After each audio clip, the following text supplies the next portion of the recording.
Good morning बच्चों। Class 9th में विज्ञान की क्लास में आप सबका स्वागत है। तो बच्चों हम सीख रहे हैं लेसन नंबर 7वां जीवों में विविधता। उसमें हम कर रहे हैं अमेरुदंडी वर्ग। ठीक है, अमेरुदंडी वर्ग के भी 5 भाग हैं। उनमें हमने कल 2 भाग के बारे में पढ़ लिया, तो बाकी के 3 भाग सरीसृप, पक्षी वर्ग और सस्तन वर्ग आज हम सीखेंगे। ठीक है, तो मैं जितना भी बच्चों पढ़ा रही हूँ वो सब आपको किताब में से मिल जाएगा। बिल्कुल आसान है, आप उसको एग्ज़ाम में पॉइंट बनाकर करना। और एग्ज़ाम में यही पूछा जाता है कि सरीसृप वर्ग के लक्षण बताओ या सस्तन वर्ग के लक्षण बताओ, या मतलब कोई भी आपको क्लासिफिकेशन के लिए दिया जाएगा और पूछा जाएगा कि ये प्राणी किस वर्ग में आता है। तो बच्चों अभी हम बात कर रहे हैं सरीसृप वर्ग की। तो सरीसृप वर्ग के जो भी जानवर हैं वो असमतापी जंतु हैं। इनका शरीर शल्कों के द्वारा ढका होता है। इनमें श्वसन किसके द्वारा होता है बच्चों? फेफड़ों के द्वारा। और जो हृदय कैसा होता है? त्रिकक्षीय होता है। लेकिन एक अपवाद केस है कि मगरमच्छ का हृदय 4 खंडी होता है और इनको वृक्क पाया जाता है और ये अंडे देने वाले हैं। ठीक है, जैसे सांप है, मगरमच्छ है, ये जो पेट के बल पे चलते हैं। ठीक है, और ये इनके अंडे कठोर कवच से ढके होते हैं। इन्हें जल स्थलचर की तरह इन्हें जल में अंडे देने की आवश्यकता नहीं है। जल में देने की अंडे आवश्यकता नहीं है, वो ज़मीन पर भी अंडे दे सकते हैं। उदाहरण कछुआ, सांप, छिपकली, मगरमच्छ। देखो आपको दिख रहा है ना, ये देखो टर्टल यानी कछुआ, कैमोलियन, सांप,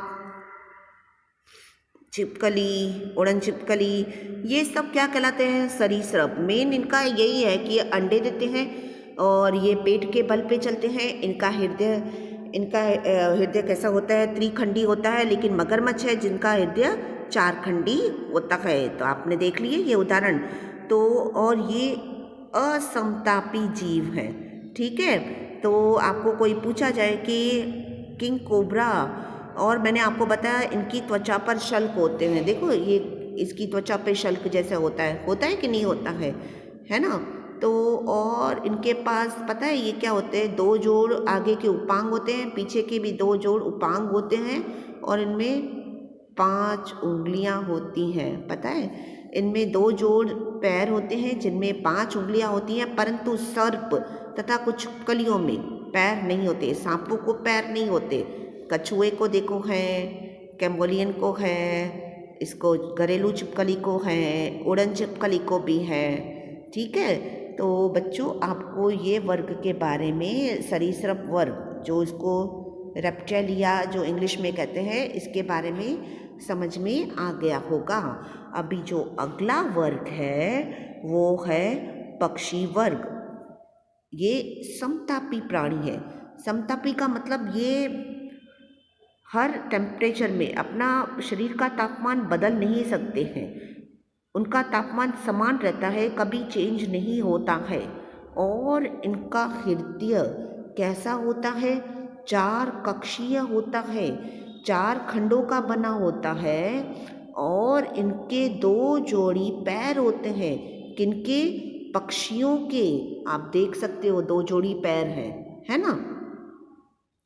इनमें आगे वाले 2 पैर उड़ने के लिए पंखों में परिवर्तित हो जाते हैं, है ना? ये देखो ये 2 पैर, ये देखो आगे वाले ये 2 पैर पंखों में परिवर्तित हो जाते हैं। बच्चों क्या हमारे पास पंख है?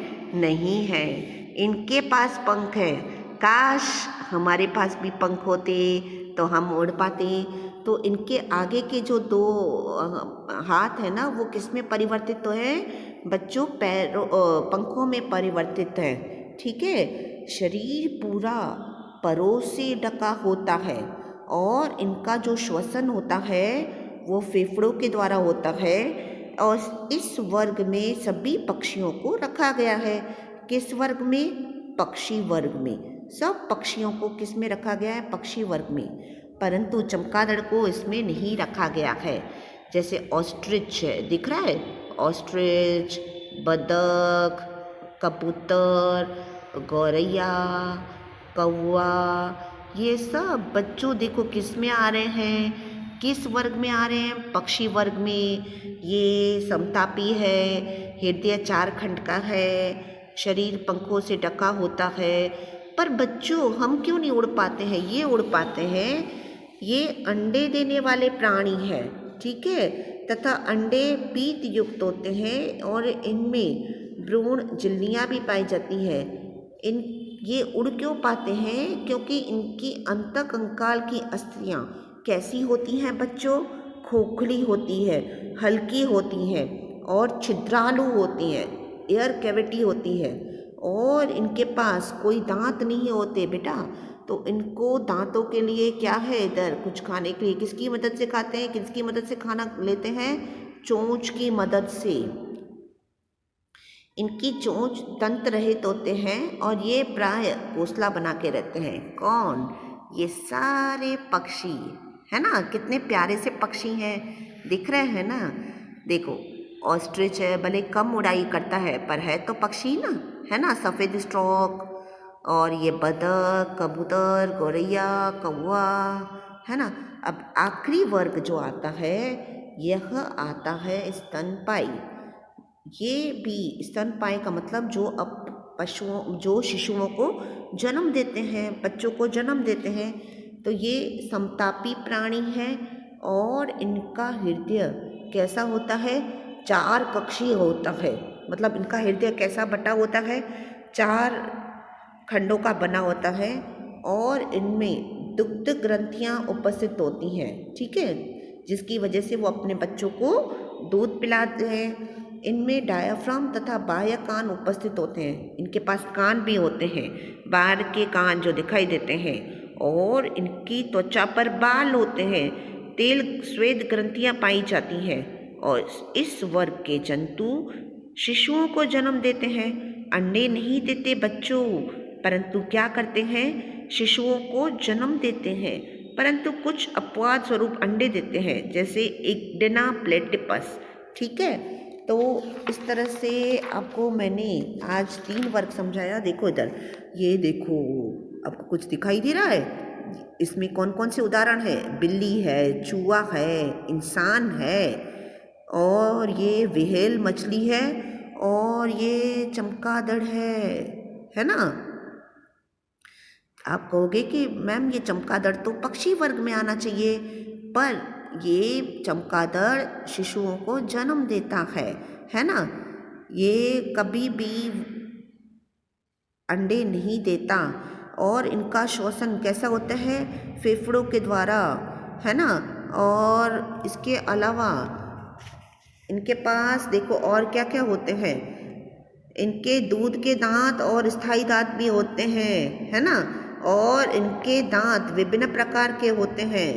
और देखो ये बच्चों की बहुत देखभाल करते हैं, है ना? बच्चा पैदा होता है तो उनकी देखभाल करते हैं। जैसे चूहा है, बंदर है, कंगारू है, हाथी है, चमगादड़ है, गिलहरी है, शेर, मनुष्य, ये सब किस वर्ग में आते हैं?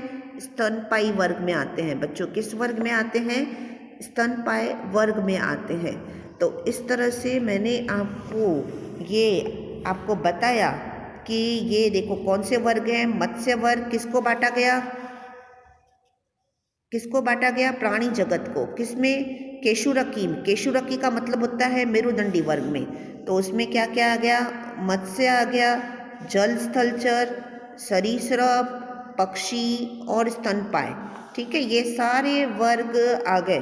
और एक होता है ईल के आकार का गोलाकार शल्क रहित साइक्लोस्टोमेटा, ठीक है। तो ये सारे एक्चुअली 5 वर्ग ही आपको पढ़ने हैं: मत्स्य, जल स्थलचर, सरीसृप, पक्षी और स्तनपायी। मत्स्य का मेन क्या है कि इनका बाह्य कंकाल किसका बना होता है? शल्कों का बना होता है, छिलकों का, और श्वसन किसके द्वारा होता है? क्लोम के द्वारा। फिर जल वाले में जल स्थलचर, मतलब जो ज़मीन पे भी रहते हैं, पानी में रहते हैं, वो अधिकतर फेफड़ों के द्वारा होते हैं, और जो सरीसृप है उनका शरीर भी शल्कों के द्वारा अंडे देते हैं। और पक्षी वर्ग पंखों का बाह्यक आकार, उनका जो पूरा बाहर का कंकाल है पंखों का होता है, और इसके अलावा अंडे देते हैं, उड़ने की क्षमता रखते हैं। और स्तनपायी बाल का बाह्य कंकाल पूरा देखो, कईयों का देखो चूहा है, बिल्ली है, कैसे ढका होता है शरीर बालों के द्वारा, कान भी होते हैं और शिशुओं को जन्म देते हैं। ठीक है, तो बच्चों आज के लिए बस इतना ही। हम फिर से कल मिलेंगे, तब तक के लिए बाय, टेक केयर।